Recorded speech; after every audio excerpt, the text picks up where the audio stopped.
अहंकार तो खत्म होगा। सतयुग में भी हुआ, द्वापर में भी हुआ, त्रेता में भी हुआ और कलयुग में भी अहंकार का अंत होगा। बस एक ना एक दिन बिहार के स्वाभिमान को जो है हम ऊंचाइयों तक पहुंचाएंगे। 400 किलोमीटर दूर एफआईआर किया, कौन है मास्टरमाइंड? मनीष कश्यप। डाल दो, हर एक एफआईआर में मनीष कश्यप का नाम डाल दो, ताकि वो साधारण परिवार का लड़का आके जो है हमारा सिस्टम के चक्की में इस प्रकार से पीस जाए कि वो खत्म हो जाए। 9 महीना मैं जेल में के अंदर रहा और 9 महीना के जेल का सजा काटने के बाद अगर मैं टूट जाता तो शायद जो है बिहार और बर्बाद ये लोग करते। मनीष जी, नाराजगी जायज तौर पर देखने को मिल रही है, क्योंकि अब आप जैसे कि कह रहे हैं आप बिहार से हैं, बिहार का दर्द आपसे नहीं बर्दाश्त होता है। बात गठबंधन सरकार की करते हैं जो बिहार में है। नीतीश कुमार जो पहले कभी बीजेपी के पाले में थे, सत्ता बदल किया उन्होंने, और आप जिस गठबंधन में आए हैं, तो मुख्य तौर पर नाराजगी किससे है, नीतीश कुमार या लालू परिवार? देखिए, नीतीश कुमार जी से भी मैंने बहुत सारा सवाल किया है और मैं तो एम्बुलेंस पे खड़े हो के प्रश्न उठाया है। मैंने एक वीडियो बनाया था मसौड़ी में, रात में 11 साढ़े 11 बजे वीडियो बनाया था। बहुत सारे कुछ पुलिस वाले जो है ट्रक वालों से वसूली कर रहे थे और बहुत सारा पैसा था। मैंने वीडियो बनाया, वीडियो आग की तरह फैला और बहुत भयानक फैला। बहुत सारे पुलिस वाले उसमें सस्पेंड हुए, बहुत सारे 100 से अधिक पुलिस वाले उसमें सस्पेंड हुए थे। वहां पे कुछ और भी बहुत सारे थानों में जो है पुलिस वाले सस्पेंड हुए। नीतीश कुमार अगले दिन सुबह 7 बजे गाड़ी से निकले, सुबह 7 से 8 बजे। पूछिएगा ये बात सत्य है कि नहीं है। रात में मैंने 11 साढ़े 11 12 बजे वीडियो बनाया रात में, और सुबह 7 से 8 बजे नीतीश कुमार जी की गाड़ी निकलती है, बहुत सारे जगहों पे जाती है, पुलिस मुख्यालय जाती है और सख्त एक्शन हुआ, बहुत सारे लोगों के ऊपर कार्रवाई हुआ। जरा ये सोचिए कि जिस नीतीश कुमार जी के खिलाफ हम लोग लगातार वीडियो बनाते थे, उन्होंने पत्रकार के ऊपर कार्रवाई करना जायज ना समझ के जहां गलत था उसके ऊपर कार्रवाई करना जायज समझा। तो अभी क्या लगता है, दबाव में थे? उन्होंने तो कुछ कार्रवाई ही नहीं किया। कार्रवाई तो चांदी का चम्मच लेके पैदा हुए राजकुमार ने किया, उन्होंने किया। तमिलनाडु से पुलिस आता था जांच करने के लिए, कौन है मास्टरमाइंड? मनीष कश्यप। डाल दो, हर एक एफआईआर में मनीष कश्यप का नाम डाल दो, हर एफआईआर में नाम डाल दिया गया। अब इतना परेशान करने का प्रयास किया गया कि चेन्नई से 450 किलोमीटर दूर है मदुरई, चेन्नई में भी एफआईआर हुआ, मदुरई में भी एफआईआर हुआ। चेन्नई से 300 साढ़े 300 किलोमीटर दूर है कृष्णागिरी, चेन्नई में भी एफआईआर हुआ, कृष्णागिरी में भी एफआईआर हुआ। चेन्नई से 400 किलोमीटर दूर है त्रिपुर, चेन्नई में भी एफआईआर हुआ, तिरपुर में भी एफआईआर हुआ। अरे यार, अगर तुम बोलते हो कि मनीष कश्यप ने वीडियो बनाया है तो गुनाह तो एक ही किया है ना। संविधान में लिखा हुआ है, तुम्हारे हिसाब से अगर मनीष कश्यप गुनाहगार है तो एक गुनाह का एक सजा दो ना। एक चेन्नई में एफआईआर कर देते हैं, या मदुरई में कर देते हैं, या त्रिपुर में कर देते हैं, या कृष्णागिरी में कर देते। आपने 400 किलोमीटर दूर एफआईआर किया ताकि वो साधारण परिवार का लड़का आके जो है हमारा सिस्टम के चक्की में इस प्रकार से पीस जाए कि वो खत्म हो जाए। लेकिन उन्हें पता नहीं था कि जब जब उन लोगों ने हमारे जीवन में खड्डे खोदने का प्रयास किया, वहीं पे हम लोगों ने छलांग लगाना सीख लिया। 9 महीने जेल में आपने गुजारे, क्या उस दौरान कोई रणनीति तैयार की? अपने मन में क्या क्या विचार, कैसे ये 9 महीने गुजरे? देखिए, जब मैं जेल गया, इन लोगों को मैं बीच बीच में संदेश देता रहा। जब बिहार में मुझे बार बार रिमांड पे पुलिस ले रही थी, 3-4 बार रिमांड पे ली, मैं रिमांड पे गया, मेरे से बहुत सारे कड़वे सवाल पूछे गए। लेकिन उसके बावजूद मैं, जब चेन्नई पुलिस मुझे तमिलनाडु लेके जा रही थी तो मैंने एयरपोर्ट पे बोलना बंद नहीं किया। मैं बोला कि मजदूरों के लिए मैं लड़ता रहूंगा। मैं अंदर से टूटा हुआ था, पूरा अंदर से डरा हुआ था, पूरा अंदर से। लेकिन मुझे प्रभु श्री राम का आशीर्वाद, हनुमान जी का आशीर्वाद मिला कि मैं फिर वहां मुंह खोला। जब मैं 18 तारीख को मैंने सरेंडर किया था, गिरफ्तार नहीं हुआ था। बहुत सारे अखबारों में चला कि मनीष कश्यप हुए गिरफ्तार, चैनलों ने चलाया गिरफ्तार। मैंने सरेंडर किया था। और जब मैं 29 तारीख को तमिलनाडु जा रहा था, यानी 10 दिन का टॉर्चर बिहार सरकार का झेलने के बाद तमिलनाडु जा रहा था, और मुझे पता था कि तमिलनाडु में मेरे ऊपर 5-6 एफआईआर हो चुका है, और भी हो सकता है, और बिहार में मेरे ऊपर 3 एफआईआर हो चुका है। मैं फिर बोला एयरपोर्ट पे कि मैं मजदूरों के लिए लड़ता रहूंगा। तमिलनाडु से आया, फिर बोला, कोर्ट गया, फिर बोला, और जेल से निकला, फिर बोला। आपने अपने एक इंटरव्यू में ये भी कहा है कि बिहार में बहुत सारे कंस हैं, और श्री कृष्ण से आपने तुलना की कि श्री कृष्ण का जन्म भी जेल में हुआ था, अगर मैं गलत नहीं हूं तो। देखिए, हम लोग श्री कृष्ण वंशज हैं। अब जात से मत तुलना कर लीजिएगा कि श्री कृष्ण जी का एक ही को जात है और वही वंशज हो सकते हैं। श्री कृष्ण भगवान थे और भगवान के वंशज हम सभी हैं। श्री कृष्ण के रास्ते पे हम लोग चलने वाले लोग हैं। श्री कृष्ण के दिखाए हुए रास्ते पे हम लोग चलेंगे। और श्री कृष्ण ने कभी भी धर्म युद्ध किया है, और धर्म युद्ध में उन्होंने सिखाया है कि चाहे आप किसी को भी खो दे, लेकिन लड़ाई आप अपना जारी रखें। अगर अभिमन्यु के मर जाने के बाद अर्जुन टूट जाते तो शायद धर्म युद्ध में पांडवों का कभी विजय नहीं होता और जो है कौरवों का शासन होता और दुर्योधन जो है वो शासक बन जाता।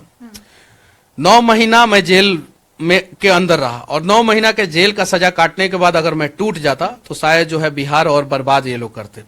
टूटना नहीं है। धर्म युद्ध में कभी कभी आपको नुकसान होगा, लेकिन जब युद्ध का परिणाम होगा तो हमेशा जो है परिणाम आपके पक्ष में होगा। लड़ाई बिहार के स्वाभिमान की है कलयुग में, और इस स्वाभिमान की लड़ाई में हम लोग लड़ेंगे। परेशानियां आएगी, हम परेशान होंगे, हमें गिराने का प्रयास किया जाएगा, तोड़ने का प्रयास किया जाएगा, रोकने का प्रयास किया जाएगा, मसलने का प्रयास किया जाएगा, लेकिन ना हम गिरेंगे, ना टूटेंगे, ना रुकेंगे और ना ही इनके चक्की में हम लोग पीसेंगे। बस एक ना एक दिन बिहार के स्वाभिमान को जो है हम ऊंचाइयों तक पहुंचाएंगे, जिस ऊंचाई पे बिहार का स्वाभिमान होना चाहिए।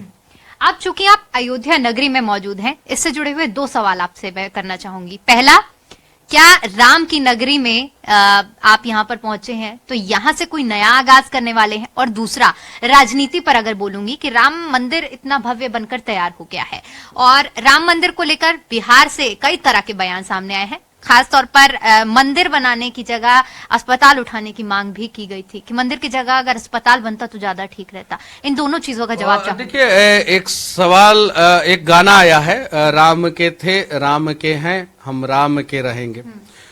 तो वो गाना राम भक्तों के लिए, जैसे आप हम सभी राम भक्त हैं, तो हम लोग राम के थे राम के हैं हम राम के रहेंगे। लेकिन कंस भक्त, दुर्योधन भक्त, रावण भक्तों के लिए भी मैंने एक गाना बनाया कि तुम कंस के थे दुर्योधन के हो रावण के रहोगे। और कंस, दुर्योधन और रावण का क्या हुआ आपने देखा होगा। हर अत्याचार का पतन हुआ, चाहे वो कितना भी शक्तिशाली, बलवान और विद्वान क्यों ना हो। रावण से ज्यादा विद्वान कोई नहीं था धरती पे, शायद राम भी नहीं थे उतना विद्वान। महाभारत के समय में दुर्योधन से बलशाली कोई नहीं था, अर्जुन भी नहीं थे, उतना बलशाली कोई नहीं था। कंस से सशक्त और समृद्ध राजा कोई नहीं हुआ, लेकिन इन लोगों को अहंकार हो गया।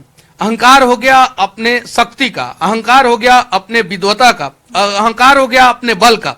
और जब जब आपको अहंकार होगा तब तब आपका अहंकार जो है ना वो जलेगा और जल के राख बनेगा और आपका पतन होगा। बिहार में भी बहुत सारे लोगों को अहंकार हो गया है कि हम मुख्यमंत्री के बेटा हैं, हम करोड़पति हैं, हम अरबपति हैं, हम ही जो है बिहार को बर्बाद करेंगे, हम ही जो है बिहार के लोगों का हक लूटेंगे, हम ही जो है बिहार में जो है जंगल राज की स्थापना करेंगे। तो अहंकार तो खत्म होगा। सतयुग में भी हुआ, द्वापर में भी हुआ, त्रेता में भी हुआ और कलयुग में भी अहंकार का अंत होगा। तो साफ तौर पर इस चीज पर जवाब चाहूंगी, अस्पताल और मंदिर की लड़ाई। क्या बात करती हैं मैडम, चलिए ना बिहार में हम आपको स्वागत करते हैं। है हिम्मत, आइएगा बिहार में। बिहार के एको को सरकारी अस्पताल का स्थिति दिखा पाइएगा। आपका कैमरा और माइक बिहार के सरकारी अस्पताल में घुस पाएगा? घुस जाएगा तो आप जो बोलिएगा सो। मेरा यूट्यूब का 1 महीना का कमाई जो है आपके चैनल को दूंगा मैं। एक बार घुसा के तो दिखाइए आप अपना कैमरा और माइक। नहीं घुसेगा, बाहर से ही जो है सिक्योरिटी वाला मारना शुरू कर देगा। लेकिन बिहार में एक मंदिर है, हनुमान मंदिर, वो 5 अस्पताल, बड़ा अस्पताल चलाता है और 2 छोटा अस्पताल चलाता है। 7 अस्पताल है।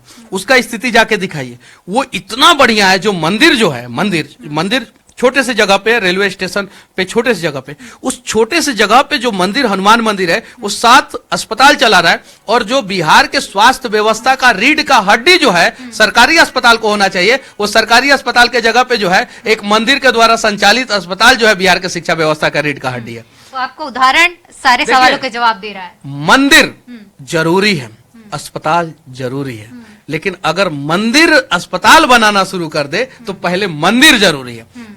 हनुमान मंदिर बना, अस्पताल बना, राम मंदिर बन रहा है और मैं दावे के साथ कहता हूं कि ये राम मंदिर भविष्य में जो है 50 अस्पताल तो जरूर संचालित करेगा पूरे देश में, मेरा ये मानना है।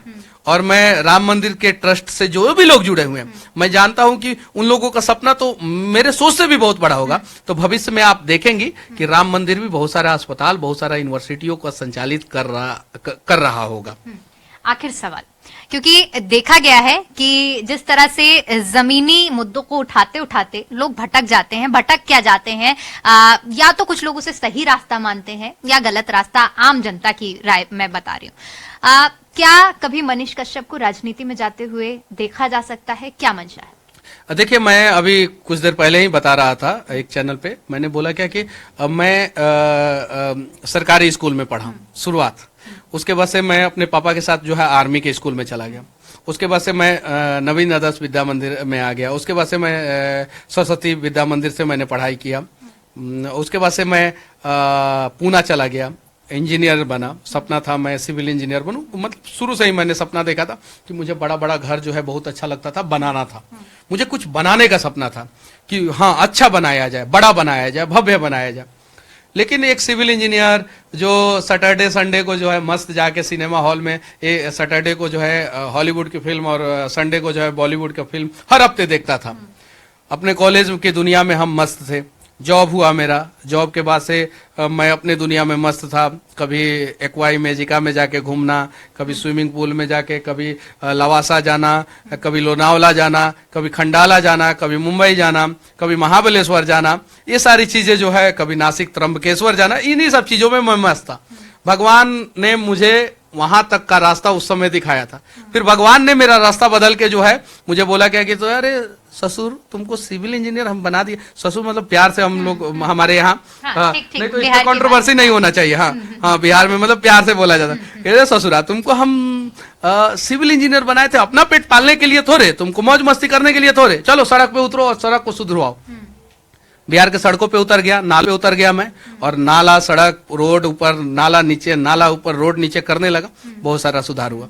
तो भगवान अभी तक यहाँ तक रास्ता दिखाए हैं कि हाँ आप पत्रकारिता कर रहे हैं, यूट्यूबर हैं, आप यहाँ से जो है अपनी बातों को, बिहार की बातों को रख रहे हैं। आगे अगर भगवान रास्ता दिखाएंगे कि नहीं अब यहाँ से जो है आप थोड़ा सा 30 डिग्री टर्न ले लीजिए, यहाँ से घूम जाइए और अब यहाँ का रास्ता हम आपके लिए बंद करते हैं और यहाँ का दरवाजा खोलते हैं, तो जिस रास्ते पे भगवान प्रभु श्री राम भेजेंगे उस रास्ते पे हम चलने का प्रयास, यानी इच्छा है आपकी राजनीति में जाने की? अब मुझे तो प्रभु श्री राम के शरण में जो है, प्रभु राम की तो मर्जी सारे भक्तों पर होती है, लेकिन आपकी इच्छा क्या है? देखिए, क्या हम मनीष कश्यप को एक राजनेता के तौर पर आने वाले कुछ समय बाद देख सकते हैं और मैं किसी राजनेता का इंटरव्यू करूंगी? आप तो भविष्य में बहुत सारे राजनेता का इंटरव्यू, मैं मनीष कश्यप की बात कर रही हूँ कि क्या एक राजनेता के तौर पर मैं मनीष कश्यप का आने वाले समय में इंटरव्यू करूंगी? आप भविष्य में एक इंसान का इंटरव्यू जरूर कीजिएगा, और मनीष कश्यप आज भी इंसान है और भविष्य में भी इंसान बना रहेगा। बातों को घुमा रहे हैं लेकिन मेरे को सटीक जवाब नहीं सटीक जवाब है। अब मतलब कि इंसान था, इंसान हूं और इंसान रहूंगा। आप एक इंसान का भविष्य में जरूर इंटरव्यू कीजिएगा। चलिए, बहुत बहुत शुक्रिया। तो ये थे हमारे साथ मनीष कश्यप, जिन्होंने बीते कुछ समय में एनएसए तक की कार्रवाई को झेला है। इनके ऊपर एक खबर, सच्ची खबर दिखाने के लिए 10-10 मुकदमे दर्ज हुए। एक लंबी लड़ाई अभी भी चल रही है जो कि खत्म नहीं हुई है, लेकिन कहते हैं ना कि सत्य के मार्ग पर जब आप निकलेंगे तो कई तरह के कांटों को पार करते हुए आपको उन चुनौतियों का सामना करना पड़ेगा। कैमरा पर्सन रजा के साथ मैं दीपिका ओझा, अयोध्या।